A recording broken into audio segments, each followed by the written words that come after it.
आज शाम के वचन के मनन के लिए हम लोग निकालेंगे गलातियों की किताब उसका 6वां अध्याय, बुक ऑफ गलेशियंस चैप्टर 6। गलातियों उसका 6वां अध्याय और उसकी 9वीं आयत, 9th verse. Galatians chapter 6 verse 9। हम भले काम करने में साहस ना छोड़ें, क्योंकि यदि हम ढीले ना हों तो ठीक समय पर कटनी काटेंगे। यहाँ पर पौलुस प्रेरित गलातियों की कलीसिया को एक बात लिख रहा है, वहाँ के विश्वासियों को एक बात लिखता है और वो बोलता है हम भले काम करने में साहस ना छोड़ें। ये भले काम क्या है ये अभी हम आगे समझेंगे, लेकिन उसके आगे लिखा है क्योंकि यदि हम ढीले ना हों तो ठीक समय पर कटनी को काटेंगे। यदि हम ढीले ना हों, यदि हम रेस्टलेस ना हों, थके हुए ना हों, तो एक समय आएगा जिसमें हम एक कटनी को काटेंगे। हम एक कटनी काटने पर हैं, विश्वासी लोग जो है एक कटनी काटने पर हैं, जिसके लिए हमको परमेश्वर का वचन जो है सचेत करता है। विश्वासी लोग एक कटनी काटने पे हैं, एक फसल को काटने पे हैं, जिसके लिए परमेश्वर का वचन इस प्रकार विश्वासियों को सचेत कर रहा है कि अपने हाथों को तुम ढीला मत होने दो, क्योंकि यदि तुम अपने हाथों को ढीला नहीं होने दोगे, सही सही काम वैसा ही करोगे, तो एक समय आएगा कि तुम अच्छे से अपनी कटनी को काट सकोगे। जब हम परमेश्वर के वचन में आते हैं तो परमेश्वर का वचन हमको 2 प्रकार की कटनियों के बारे में बताता है। परमेश्वर के वचन में हमको 2 प्रकार की कटनियां मिलती हैं, 2 प्रकार के कटनियों के विषय में लिखा हुआ है। और बड़ी रोचक चीज़ है ये कटनी, क्योंकि ये कटनी जिस 2 प्रकार की कटनी या 2 प्रकार से कटनी कैसे होगी, जिस प्रकार बाइबल में लिखा गया है, वो 2 प्रकार क्या है। पहली कटनी जो है वो है कटनी जो प्रभु की तरफ से काटी जाएगी। एक कटनी है जिसको परमेश्वर प्रभु यीशु मसीह को भेज के या प्रभु यीशु मसीह के आगमन पर एक कटनी है। एक कटनी को परमेश्वर काटने पर है। और दूसरी कटनी कौन सी है? दूसरी कटनी जो है वो जो लोग प्रभु की कटनी में काटे जाएंगे या जो लोग प्रभु की कटनी में उठाए जाएंगे, वो लोग एक अपनी कटनी काटेंगे या अपने कामों की कटनी काटेंगे। तो ये रोचक 2 कटनियां हैं जो बाइबल में लिखी गई हैं। हमारे देश में भी एक कटनी है। कौन सी है? किसी को पता है? हमारे देश में एक कटनी है। फसल तो बहुत सारी है। हाँ, जबलपुर के पास एक कटनी है, उसको मत सोचे, वो अलग कटनी है। लेकिन यहाँ बाइबल जो है जिस प्रकार बताती है कि 2 कटनियां हैं, और ये रोचक इसलिए हैं कि एक कटनी परमेश्वर काटने पर है और एक कटनी परमेश्वर के लोग काटने पर है। और जब परमेश्वर के लोगों के लिए जिस कटनी का जिक्र किया गया है, उस कटनी के विषय में लिखा गया है कि ये परमेश्वर के वो लोग उस कटनी को काटेंगे जिनको परमेश्वर पहले काटेगा। यानी कि परमेश्वर रैप्चर में जिनको उठाएगा, वो लोग को ये सौभाग्य होगा कि वो अपनी कटनी एक पर्सनल कटनी को काटेंगे। तो इन 2 कटनियों के विषय में हम आज कुछ बातों को सीखने जा रहे हैं। सबसे पहले हमने देखा कि परमेश्वर का वचन गलातियों में इस बात को बताता है कि अपने हाथों को ढीला मत होने देना। अगर तुम अपने हाथों को ढीला नहीं होने दोगे तो एक उचित समय में, एक सही समय में तुम बहुत अच्छी या बहुतायत की कटनी को काटोगे। अब जब ये कटनी का जिक्र शुरू होता है तो परमेश्वर का वचन इस कटनी के बारे में हमको किस प्रकार की चीज़ों को दिखाता है, या सबसे पहले हम देखें कि परमेश्वर की कटनी क्या है और परमेश्वर किस प्रकार से कटनी करता है। हम देखेंगे लेव्य व्यवस्था की किताब उसका 23वां अध्याय, बुक ऑफ लेविटिकस चैप्टर 23। लेवी व्यवस्था की किताब उसका 23वां अध्याय, बुक ऑफ लेविटिकस चैप्टर 23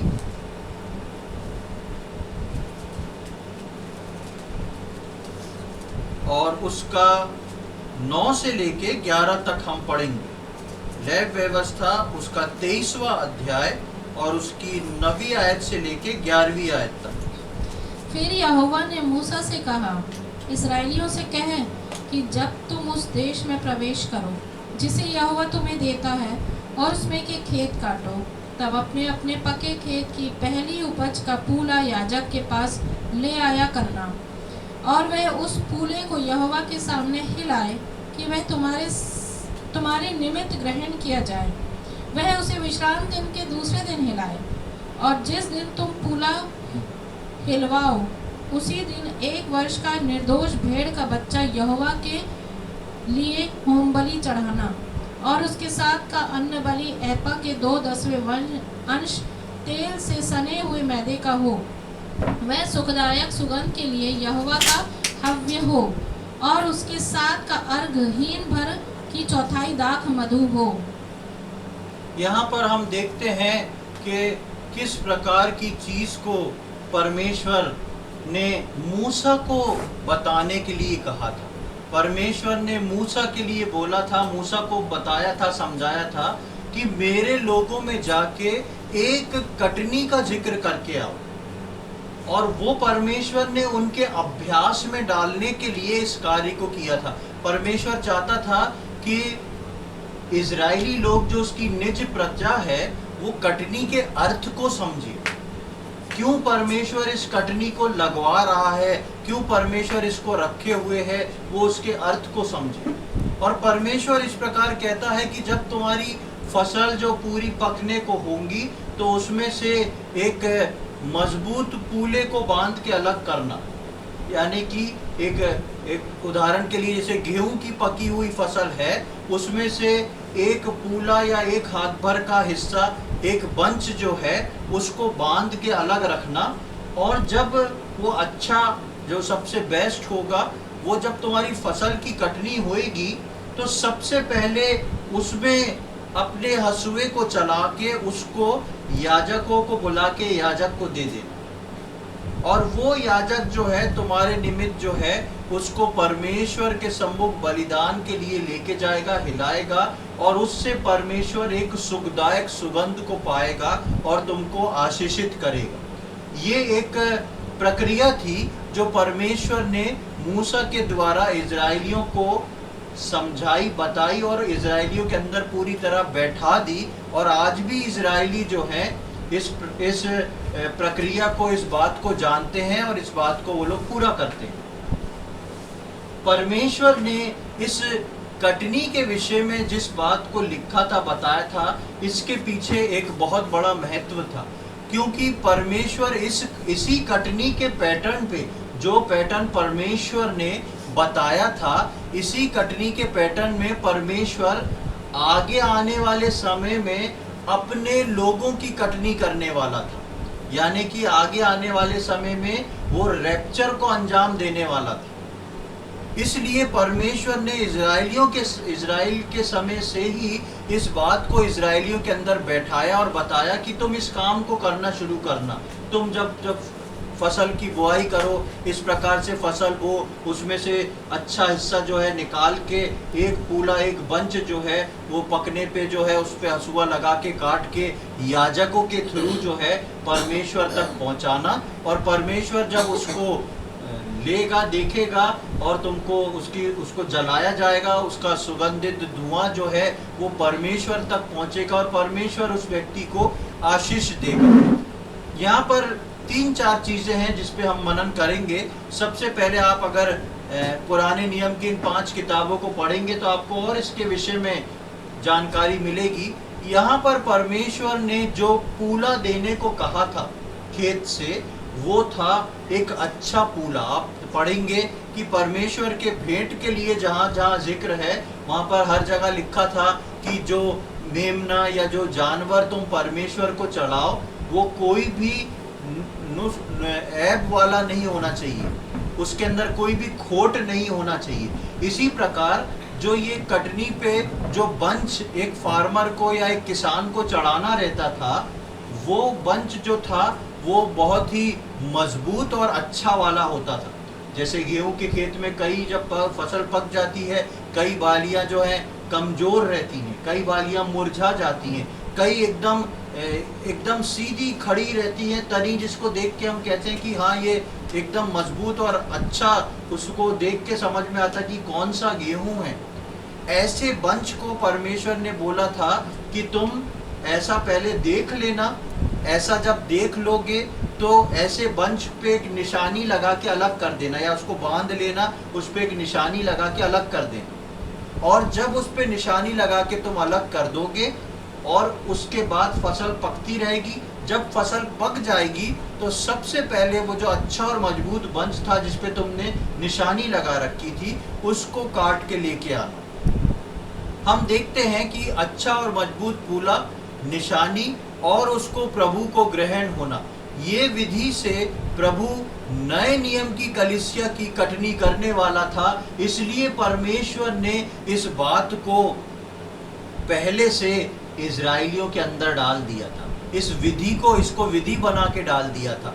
और हम नए नियम में देखते हैं कि यीशु मसीह ने आके जब मनुष्य को चुना, या यीशु मसीह ने आके जब बलिदान किया और यीशु मसीह को ग्रहण करने वाले लोग या यीशु मसीह के पीछे चलने वाले लोगों की भीड़ जब से इकट्ठा होना शुरू हुई, तो प्रोसेस यही था, लेकिन अंदर के कंटेंट कुछ बदल गए थे। तरीका यही था, लेकिन अंदर की प्रक्रियाएं जो थी वो कुछ बदल गई थी। जब यीशु मसीह जो था उसने आके उन मजबूत पुलों को अपने लिए नहीं चुना। अब एक कटनी जो हमने है गेहूं की देखी, यानी कि कोई भी फसल की देखी पुराने नियम में जो विधि ठहराई थी, वही प्रक्रिया से नए नियम के विश्वासियों की कटनी होना है या रैप्चर होना है। और उसके लिए जब प्रभु यीशु मसीह आता है तो वैसा ही सब कुछ होता है, लेकिन प्रभु यीशु मसीह पुलों को बदल देता है, बंच को बदल देता है। कैसा बंच कर देता है? पुराने नियम में परमेश्वर बोलता है जो अपने खेत में सबसे बेस्ट है उसको बांध के अलग कर देना और ले आना। लेकिन जब प्रभु यीशु मसीह आते हैं और प्रभु यीशु मसीह अपने चुनाव को करते हैं, तो वो सबसे मुरझाए और कमजोर बंच को चुनते हैं। सबसे मुरझाए और कमजोर बंच को चुनते हैं कि उनको अलग करें। पर उसने कमजोर और बेकार पुलों को अपने लिए मजबूत होने के लिए चुना। किसने? यीशु मसीह ने। परमेश्वर ने विधि ठहराई थी सिर्फ मजबूत जाएगा और अच्छा जाएगा जिसमें कोई खोट ना हो। लेकिन जब यीशु मसीह चुनाव करने आया, वो परमेश्वर की दया, परमेश्वर के प्रेम के कारण जब यीशु मसीह चुनाव करने आया, तो परमेश्वर ने उसको, यीशु मसीह ने इस बात को रखा कि मैं ऐसे बंच को चुनूंगा, मैं ऐसे व्यक्ति को चुनूंगा जो कुछ नहीं है, जो कमजोर है, जो मेरी सामर्थ्य में खड़ा हो सके, जो मुझ में सामर्थ्य को पा सके। एक आयत को देखेंगे, पहला कुरिन्थियों उसका पहले अध्याय की 27वीं आयत, बहुत सुपरिचित आयत है। 1 Corinthians chapter 1 verse 27।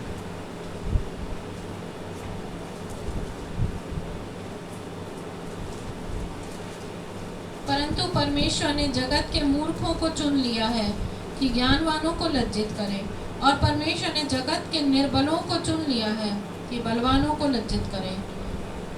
यहाँ पर हम देखते हैं कि परमेश्वर के बारे में लिखा हुआ है। पुराने नियम में हम देखते हैं कि परमेश्वर इस विधि को ठहराता है कि जो बेस्ट है, जो अच्छा है, उसको लेके आना। ये बंच जो तैयार हो रहा है, जिसको प्रभु यीशु मसीह लेके जाने वाला है, ये भी स्वर्ग में जाने वाला है और ये भी प्रभु की महिमा करने वाला है। और वो जो बंच चढ़ाया जाता था, इजरायली जिसको चढ़ाते थे, वो भी मंदिर में जाके जलाया जाता था और उसकी सुगंध जो थी वो परमेश्वर तक पहुंचती थी और परमेश्वर उनसे प्रसन्न होता था। आज मैं और आप भी जो है स्वर्ग में पहुंचाए जाएंगे और परमेश्वर की आराधना स्तुति करेंगे और हम परमेश्वर की प्रसन्नता का कारण होंगे। लेकिन अंदर का जो वंश था वो बदल दिया गया। हम देखते हैं कि परमेश्वर ने द बेस्ट को चुनने को कहा था, लेकिन जब प्रभु यीशु मसीह आता है तो ऐसे लोगों को चुनता है। जिस प्रकार हम पढ़े कि परंतु परमेश्वर ने जगत के मूर्खों को चुन लिया कि ज्ञानवानों को लज्जित करें, और परमेश्वर ने जगत के निर्बल को चुन लिया कि बलवानों को लज्जित करें। 28 में लिखा है, परमेश्वर ने जगत के नीचों और तुच्छों को वरन जो हैं भी नहीं उनको भी चुन लिया कि उन्हें जो है व्यर्थ ठहराएं। कितनी चीजें वहां पर, एक ही चीज थी, स्टैंडर्ड का एक ही चीज था पुराने नियम में, लेकिन नए नियम में परमेश्वर का ये प्रेम था, परमेश्वर का ये अनुग्रह था कि परमेश्वर ने अपने इकलौते पुत्र के अंदर अपने प्रेम को ऐसा बहाया कि इस बार जब मनुष्य को चुनने की बात आई, जब स्वर्ग के राज्य के लिए चुनने की बात आई, जब परमेश्वर की संतान बनने की बात आई, तो परमेश्वर ने बोला कि इस बार जो मेरा चुनाव होगा वो सबसे नीचे होगा। हर ऐसा व्यक्ति जो मूर्ख है, जिसके अंदर ज्यादा बुद्धि नहीं है, जो नीच है, जो तुच्छ है, जो किसी चीज को जानता नहीं, जो है भी नहीं लिखा है, जिसका अस्तित्व ना के बराबर है, जिसका अस्तित्व है ही नहीं, ऐसे लोगों तक को परमेश्वर ने अपने राज्य के लिए, अपनी संतान होने के लिए चुन लिया है। और जब चुन लिया, अब ऐसे लोगों को परमेश्वर ने चुन लिया, ऐसे लोगों पर परमेश्वर ने दया करी, ऐसे लोगों के जीवन में जब सुसमाचार सुनाया गया, उन्होंने प्रभु को उद्धारकर्ता के रूप में ग्रहण किया। जिन लोगों ने, ऐसे लोगों ने ग्रहण किया और ऐसे लोगों का जब ग्रुप बन गया, तो परमेश्वर ने उनके ऊपर एक निशानी को लगा दिया। पुराने नियम में हम पढ़ते हैं कि उनके ऊपर एक निशानी को लगा देना।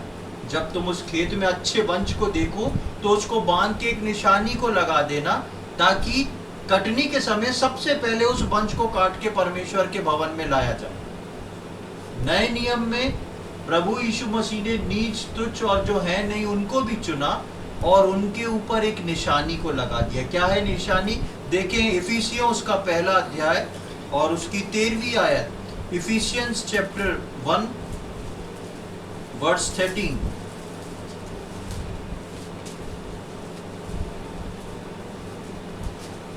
नहीं, हाँ। और उसी में तुम पर भी, जब तुमने सत्य का वचन सुना, जो तुम्हारे उद्धार का सुसमाचार है, और जिस पर तुमने विश्वास किया, प्रतिज्ञा किए हुए पवित्र आत्मा की छाप लगी। हाँ, यहाँ पर है प्रतिज्ञा किए हुए। कौन सी प्रतिज्ञा? यीशु मसीह ने प्रतिज्ञा की थी अपने चेलों से, मैं जा रहा हूँ और तुम्हारे लिए एक सहायक और एक पवित्र आत्मा को भेजूंगा। उससे पहले लिखा हुआ है कि जिस पर तुमने विश्वास किया, जिस पर तुमने विश्वास किया, यानी कि इस ग्रुप से जो मूर्ख थे, कुछ नहीं थे, जब यीशु मसीह ने इस ग्रुप को चुना तो इन लोगों ने प्रभु पे विश्वास किया, और जिन लोगों ने विश्वास किया उसके लिए परमेश्वर का वचन बोलता है कि प्रतिज्ञा किए हुए पवित्र आत्मा की छाप लगी। परमेश्वर ने उन लोगों के ऊपर एक छाप लगा दी है। ये छाप क्यों लगा दी है? क्योंकि ये परमेश्वर की कटनी के ग्रुप में आ गए, ये परमेश्वर की कटनी के ग्रुप में आ गए, उस वंश में आ गए हैं। इसलिए परमेश्वर ने ऐसे लोगों पे पवित्र आत्मा के द्वारा एक छाप लगा दी। और पुराने नियम में हम पढ़ते हैं कि जब कटनी का समय आए तो तुम उसको काट के भवन में ले जाना और याजक को देना। और कई जगह पर ऐसा भी होता था कि खेत के मालिक अपने मंदिर से याजक को इनवाइट किया करते थे। याजक को इनवाइट किया करते थे कि आप हमारे खेत में आके जो बंच अलग कर रखा है उसमें हंसुआ लगा के उसको काट के आप अपने हाथों से लेके जाएं। तो परमेश्वर के मंदिर से परमेश्वर के याजक लोग भी आया करते थे ऐसे खेतों में, क्योंकि उन्हें पूरा खेत नहीं काटना है। खेत में एक अच्छा जो बंच है जिसपे निशान लगा है, याजक प्रार्थना के साथ आके उस बंच को काट के ले जाता था और परमेश्वर के घर में उसको चढ़ाता था। प्रभु यीशु मसीह के आगमन पर ये कटनी कैसे होने वाली है? जिनके ऊपर निशान लगा है, जो मूर्ख और तुच्छ हैं, जिनके लिए यीशु मसीह बोलता है तुमने मुझे नहीं चुना पर मैंने तुम्हें चुना है। इन लोगों के लिए ये कटनी कैसे होने वाली है? मत्ती रचित सुसमाचार उसका 24वां अध्याय, gospel according to Matthew chapter 24, मत्ती रचित सुसमाचार उसका 24वां अध्याय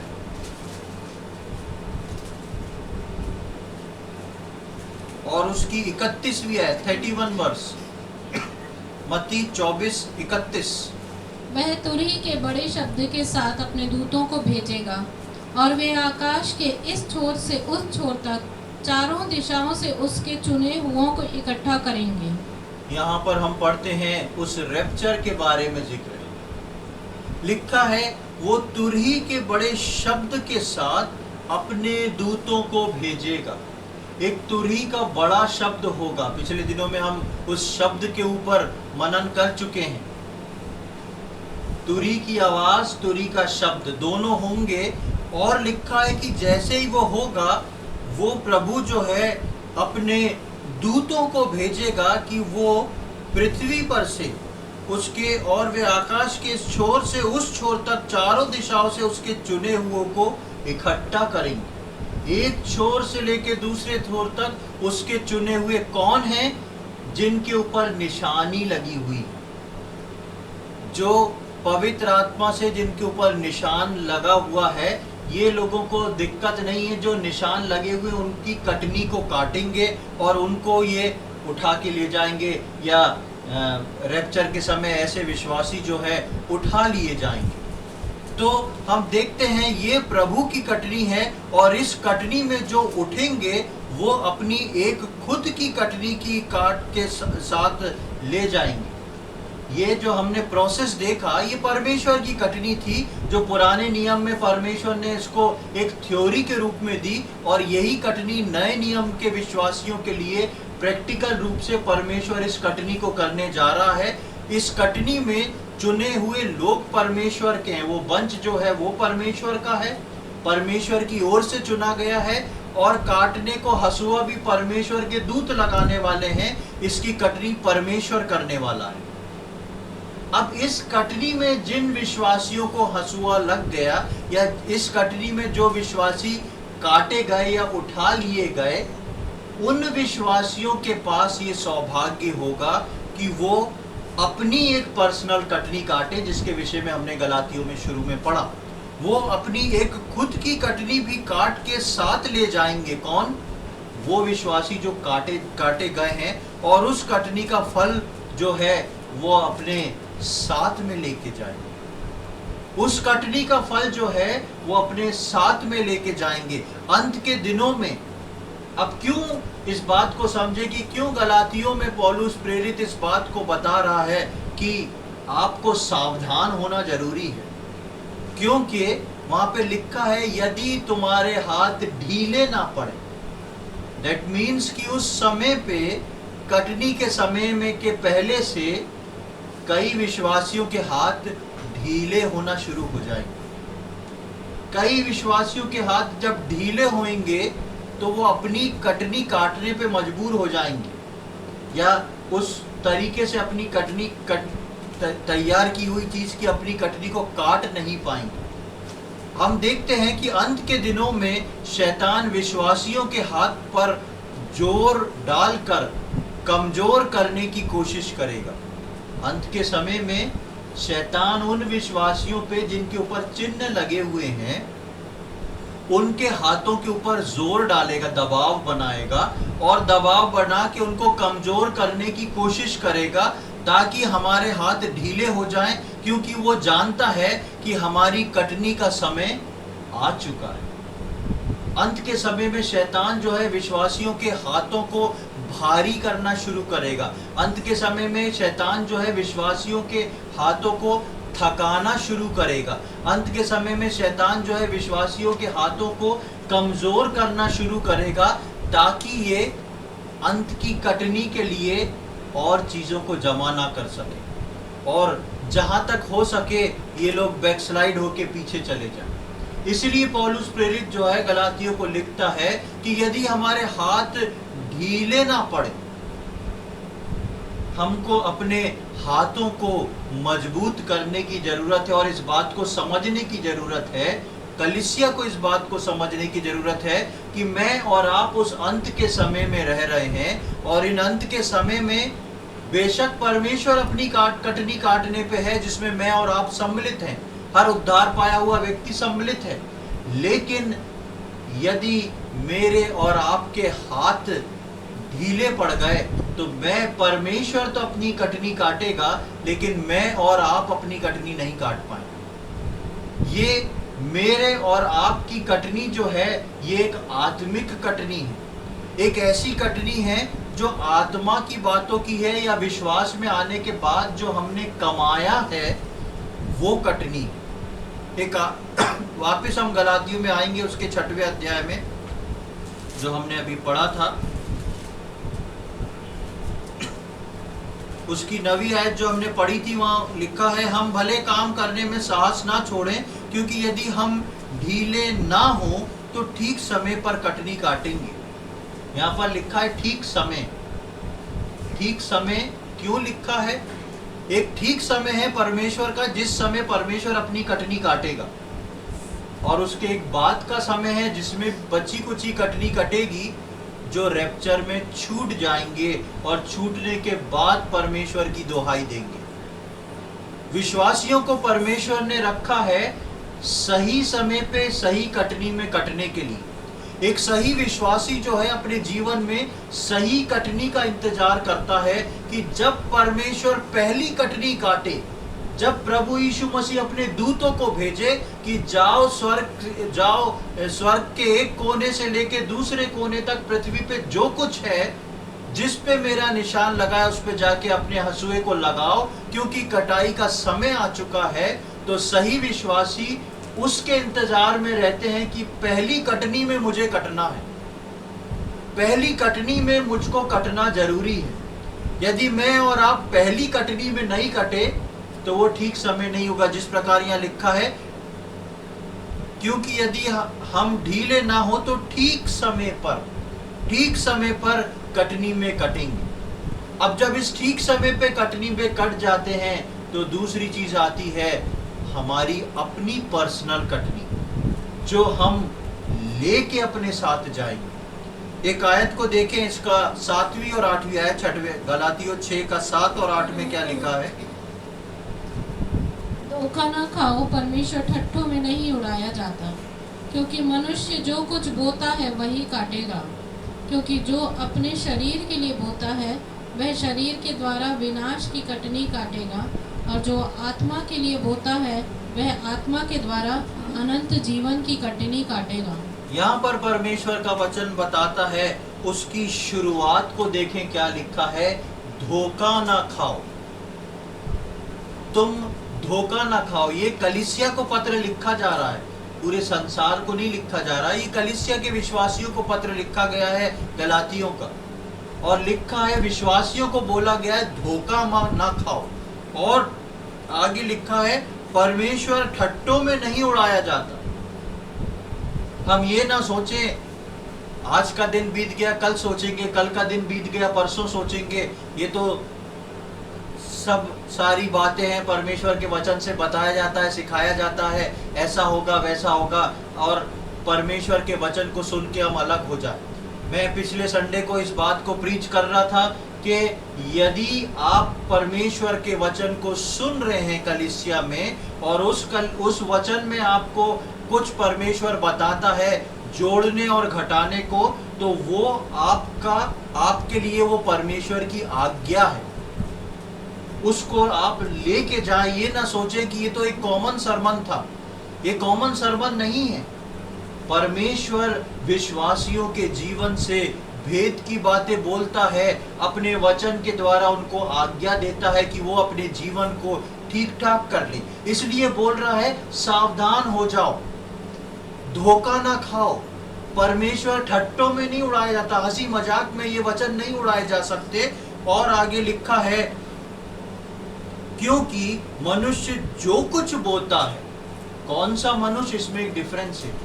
जिस मनुष्य के ऊपर पवित्र आत्मा की छाप लग गई है, जिस मनुष्य के ऊपर निशानी लग गई है कि परमेश्वर आएगा, परमेश्वर अपने दूतों को भेजेगा और जिनके ऊपर छाप लगी है उनको वो कटनी में काट के ले जाएगा, उन लोगों के लिए लिखा है।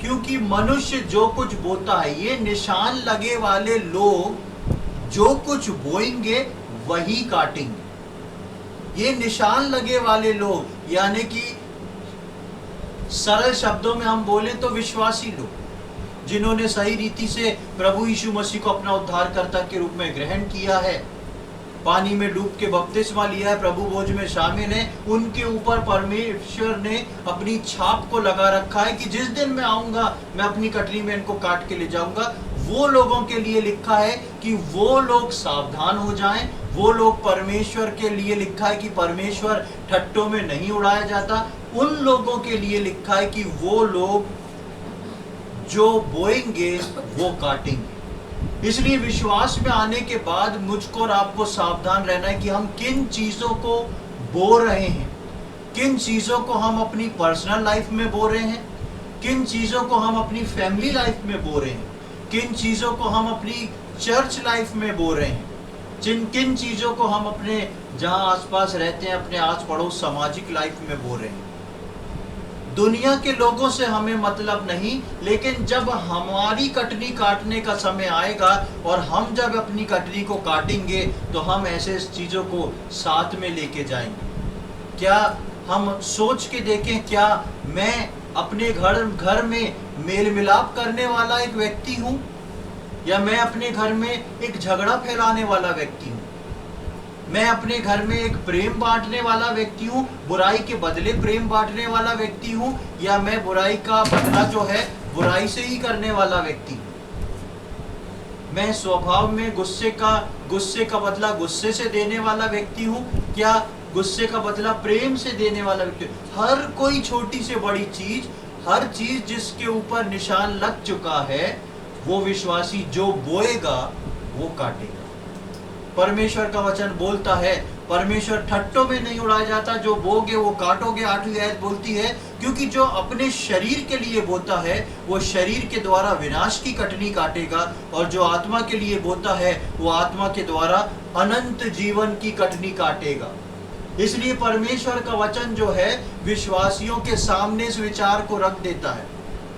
शरीर की कटनी क्या है? एक मनुष्य के दिमाग में हमेशा ये रहता है, जो उसको दिख रहा है वो अच्छा होना चाहिए, चाहे वो उसका फाइनेंस हो, चाहे वो उसका ऑफिस वर्क हो, चाहे वो उसके घर का काम हो, चाहे वो उसके बच्चों का जीवन हो, चाहे वो उसके माता पिता का जीवन हो, चाहे जो भी उसके सामने है सब अच्छा होना चाहिए। और उस अच्छे को करने का जितना भी एफर्ट है वो है शरीर का कटनी। उस अच्छे को करने के लिए जो भी एफर्ट है वो है शरीर। और आत्मिक एफर्ट क्या है, या आत्मिक फल को उगाना, या आत्मिक कटनी फसल को उगाना क्या है? वो आत्मा के फल हैं, वो प्रभु यीशु मसीह का स्वभाव है। वो आत्मा के 9 फल हैं जिनके बारे में हम परमेश्वर के वचन में पढ़ते हैं, धीरज, प्रेम, नम्रता, दयालु और बहुत सारी चीजें, संयम। वो आत्मा के 9 फल और प्रभु यीशु मसीह का स्वभाव, ये वो चीज है जो हम अपने नेचर में बो के प्रोड्यूस करते हैं अपने आमने सामने मिलने वाले लोगों को, अपने घर के लोगों को, अपने आसपास के संबंधों में। ये वो जो हम जोएंगे, जो हम इसको बोएंगे, वो सब हम उस कटनी पे काटने वाले हैं। जो लोग उठाए जाएंगे उनके लिए ये कटनी काटी जाएगी। प्रकाशित वाक्य उसका 14वां अध्याय उसकी 13वीं आयत को देखें, वहां पर क्या लिखा हुआ है। रेवलेशन चैप्टर 14 वर्स 13, प्रकाशित वाक्य 14वां अध्याय उसकी 13वीं आयत। फिर मैंने स्वर्ग से यह शब्द सुना, लिख, जो मृतक प्रभु में मरते हैं वे अब से धन्य हैं। आत्मा कहता है, हाँ, क्योंकि वे अपने सारे परिश्रम से विश्राम पाएंगे और उनके कार्य उनके साथ हो लेते हैं। हाँ, वे अपने सारे परिश्रम से विश्राम पाए। ये आत्मा के फल प्रोड्यूस करना जो है वो एक परिश्रम है। आत्मा के फल प्रोड्यूस करना आनंद में नहीं है। जब आप आत्मा के फलों को प्रोड्यूस करेंगे ना, हो सकता है कई बार आपका दिल रोएगा, क्योंकि आप किसी के विरोध के किए हुए काम को प्रभु यीशु मसीह के अनुसार उत्तर दे रहे हैं। आपको चोट लग सकती है। ये परिश्रम जो है, इन परिश्रम के लिए प्रभु का वचन बोलता है वो विश्राम पाएंगे। ये वो परिश्रम नहीं है कि बहनें जो है किचन में काम करती रही, प्रभु आ गया, उठ गए, क्योंकि हाँ वो आराम मिलेगा, परमेश्वर ने कहा परिश्रम से आराम खाएंगे। जो लोग नौकरी करते रहे, दौड़ते रहे, प्रभु आ गया, चले गए, हाँ परिश्रम से आराम पाएंगे, अब चैन और आराम, वो परिश्रम नहीं है। ये वो परिश्रम है जो आपने किया है। ये परिश्रम तो ऊपर जिसकी गिनती भी नहीं होगी, ये परिश्रम की गिनती नहीं होगी। मैंने शुरू में एक वचन लिया था हनोक के ऊपर, जिसमें लिखा था कि हनोक जो है परमेश्वर के साथ कितने साल चला? 300 साल परमेश्वर के साथ हनोक चला। और हनोक की कुल आयु कितनी थी? 365। लेकिन जब परमेश्वर की गिनती में आया तो परमेश्वर एक वचन लिखता है, हनोक 300 साल चला, 65 वर्ष माइनस। क्यों माइनस? क्योंकि 65 वर्ष हनोक अपने जीवन के अनुसार चला था। 65 वर्ष हनोक जो है अपने परिवार को लेके चला था। लेकिन 65 के बाद 300 वर्ष जो था हनोक परमेश्वर के साथ चला था। इसलिए परमेश्वर जब उसकी गिनती करता है, परमेश्वर का वचन जब उसकी गिनती करता है, तो वो बोलता है हनोक के खाते में 300 साल गिने जाते हैं। हनोक 300 साल परमेश्वर के। मैं आप कितना भी परिश्रम क्यों ना कर ले, नौकरी कर ले, घर देख ले, घर का खाना बना ले, भागा दौड़ी कर ले, इस चीज का एफर्ट, उस चीज का एफर्ट, कुछ भी कर ले, परमेश्वर गिनेगा तुम इतने साल काम करके आए। 60 साल की उम्र थी, काम तुमने कितने समय किया? गिनती में तो 60 मिनट ही आ रहा है। कैसा लगेगा वहां पर? हो सकता है किसी का गिनती में 60 सेकंड आए। और इसमें एक अचरज की बात और है, परमेश्वर बोलेगा किसी से, उम्र तो तुम्हारी 60 साल रही, उम्र तो तुम्हारी 60 साल रही, लेकिन तुमने परमेश्वर के लिए 120 वर्ष काम किया। कितने धन्य होंगे वो लोग जिनको परमेश्वर ये बात बोलेगा, जितना मैंने सोचा था उससे अधिक तुम करके आए हो, अब तुम अपने परिश्रम से आराम पाओगे। और मेरे बेटे, मेरी बेटी, तुम धन्य हो क्योंकि तुम अपने कामों को अपने साथ लेके आए। यहाँ प्रकाशित वाक्य में हम पढ़े हैं, हाँ, क्योंकि वे अपने सारे परिश्रम से विश्राम पाएंगे और उनके कार्य उनके साथ हो लेते हैं, अपने आप जाके उनसे स्टिक हो जाएंगे। जब हमारी जैसे ही कटनी परमेश्वर करेगा, हमको कटनी भी करने की जरूरत नहीं। हमारे वो काम जो हमने परमेश्वर में होके किए हैं, हमारे वो काम जो हमने निर्दोष होके किए हैं, हमारे वो काम जो हमने परमेश्वर के भय में होके किए हैं, हमारे वो काम जो हमको पसंद नहीं थे, हमारे शरीर को पसंद नहीं थे, हो सकता है हमारे घर वाले और हमारे समाज को पसंद नहीं थे, लेकिन क्योंकि वचन में लिखा था, वचन से मुझको एक दिन आज्ञा मिली थी परमेश्वर के वचन में, इसलिए मैंने उसको पूरा किया। ऐसे काम हम लोगों के साथ हो लेंगे और परमेश्वर बोलेगा, धन्य हो तुम मेरे विश्वास योग्य दास, क्योंकि तुम अपने सारे कामों का फल अपने साथ लाके लेके आने में कामयाब हो गए। शैतान इन अंत के समय में मेरे और आपके हाथों को कमजोर करेगा, हिलाएगा, डराएगा, धमकाएगा, ताकि हमारी कटनी जो है उचित कटनी ना हो।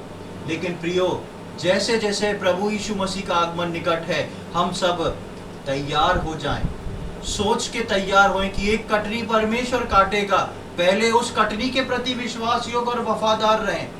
बाइबल में लिखा है, परमेश्वर ठट्टों में नहीं उड़ाया जाता। पहले उस कटनी के लिए तैयार हो जाएं और उसके बाद अपनी कटनी को काटने के लिए तैयार रखें, क्योंकि एक दिन और एक समय आने वाला है जब हम स्वर्ग पहुंचेंगे और जहां एक दूसरे भाई बहन कलीसिया के लोग एक दूसरे की तारीफ नहीं करेंगे, वो स्वयं परमेश्वर, वो प्रभु यीशु मेरी और आपकी तारीफ पूरी दुनिया के सामने करेगा। ये मेरा विश्वास योग्य दास है, उम्र इसकी 60 थी, काम ये 120 वर्ष का करके आया। कितना बड़ा एक खुशी और आनंद का समय होगा हमारे लिए, कितना बड़ा इज्जत का समय होगा। और क्या होगा अगर प्रभु बोले उम्र 60 थी और काम ये 60 मिनट के लेके आया। कितनी शर्म की और दुख की बात होगी हमारे लिए। काश उस 60-70 साल की जीवन में मैंने कुछ वचन को समझ के उसके अनुरूप कुछ कर लिया होता, उसके अनुरूप में चल गया होता। प्रियो, हम सोच के देखें कि यदि प्रभु आज अपनी कटनी काट के हमको उठाता है तो हम अपना क्या कटनी करके साथ लेके जाएंगे। यदि आज रात परमेश्वर अपनी कटनी काटता है तो मैं और आप अपने साथ क्या लेके जाने वाले हैं। ऊपर साथ लेके जाने को हमने अब तक क्या इकट्ठा किया है। दुनिया में हो सकता है आपने बहुत कुछ इकट्ठा किया हो, अच्छा नाम, अच्छा बैंक बैलेंस, अच्छा घर, अच्छी इज्जत आपने चारों तरफ कमाई हो, लेकिन जिस दिन हम छूटेंगे ये सब का सब यहीं छूट जाएगा। ऊपर जाने के लिए ऊपर का बैंक बैलेंस, ऊपर जाने के लिए ऊपर की इज्जत, ऊपर जाने के लिए ऊपर के तौर तरीके लागू होंगे। हम आज सोच के देखें, यदि प्रभु आज रात में मुझको और आपको लेने आता है, यदि परमेश्वर आज रात में डिसाइड करता है कि मैं अपनी कटनी कल सुबह करूंगा, मैं और आप किस चीज को लेके जाएंगे? या मैं और आप वहां जाके बोलेंगे प्रभु ऐसा था वैसा था, ये नहीं हो पाया, वो नहीं हो पाया। वहां कोई मजबूरी नहीं चलेगी। इवन हम अपनी मजबूरी की बात जो यहाँ बोलते हैं वो हम वहां नहीं बोलेंगे। अभी हम बताते हैं अरे बहुत परेशान हूँ, ऐसा था वैसा हो गया था, ऐसा हो गया था। ऊपर कोई मजबूरी नहीं चलेगी, ना ही हम परमेश्वर को बोलेंगे प्रभु ऐसा था वैसा था, क्योंकि ऊपर हम आत्मिक देह में आएंगे, सारी चीजें हमको अंडरस्टूड हो जाएंगी। जो परमेश्वर समझ रहा है वो हम समझेंगे, इसलिए हमारा मुंह नहीं खुलेगा। इसलिए प्रियो, हम गलातियों की पत्री में जो पौलुस बोलता है उसके उस वचन को आज अपने साथ लेके जाए। यदि तुम्हारे हाथ ढीले ना हो तो उचित समय पे तुम एक उचित कटनी को काटने पर हम उस कटनी पे ध्यान दें। हमने अब तक अपने जीवन में किस चीज को संभाल लिया है, किस चीज को हमने अपने बैलेंस के रूप में बना लिया है, ताकि जिस दिन प्रभु आए हम कुछ तो लेके जाएं, खाली हाथ हम परमेश्वर के पास ना जाएं। परमेश्वर इन वचनों को समझने में हम में से प्रत्येक की सहायता करे। प्रभु के नाम की महिमा हो। आइए हम प्रार्थना करें। प्रभु जी, हम धन्यवाद देते हैं सुंदर समय के लिए। एक और बार आपने हमारे जीवन में ये अवसर प्रदान किया प्रभु की इस रीति से हम लोग आपके भवन में आके आपके वचनों से सीख सके। हम धन्यवाद देते हैं प्रभु कलीसिया को, हर जन को प्रभु आप अपने वचन को पहुंचाते हैं और आप इस बात को हमको आज सिखा रहे हैं प्रभु कि हम अपने जीवन में उस कटनी के लिए सावधान होएं जो होने पर है। हम इन दोनों कटनियों के विषय में पढ़ रहे थे प्रभु जी। हम पढ़े कि एक कटनी है जो आप काटने पर है और जिनको आप काटेंगे उनको ये सौभाग्य है कि वो अपनी कटनी को काटें, अपने कामों को अपने साथ लेके जाएं। हम धन्यवाद देते हैं प्रभु कि आपने हमको इसके लिए चुना है। प्रभु, आज जितने लोगों ने ये वचन सुना है, जितने आने वाले समय में प्रभु ऑनलाइन इन वचनों को सुनेंगे, हम ऐसे एक एक विश्वासी के लिए, एक एक जन के लिए प्रार्थना और विनती करते हैं प्रभु जी। आपकी बड़ी दया को हम चाहते हैं प्रभु, आपके बड़े अनुग्रह को हम चाहते हैं। और प्रभु, हम विनती करते हैं कि हर एक जन अपनी कटनी काटने के लिए तैयार पाया जाए। हर एक जन जो है विश्वास की उस कटनी को काट सके, अपने जीवन में बहुतेरा फल लेके जाने वाला हो सके, ऐसी हमारी विनती और प्रार्थना है प्रभु। जो लोग समस्या में हैं, जो लोग के हाथों को शैतान ने कमज़ोर किया है, जिनके हाथों को शैतान ने भारी किया है, उन सबको हम यीशु मसीह के नाम से उस बंधन से दूर करते हैं। उन शैतानी बंधनों को विश्वासियों के जीवन से हम यीशु मसीह के नाम से तोड़ते और दूर करते हैं। और आपकी बड़ी दया प्रभु हर एक के जीवन में चाहते हैं कि आने वाले समय में प्रभु जी सब बहुतायत से अपनी कटनी को काट के स्वर्ग में ले जाने वाले हो सके। प्रभु, हम इस समय के लिए धन्यवाद देते हैं। आपने हमारी प्रार्थना को सुन लिया, उसके लिए धन्यवाद देते हैं। ये सारी बातें अपने उद्धार करता प्रभु यीशु मसीह के पवित्र और मीठे नाम से मांगते हैं, आमीन।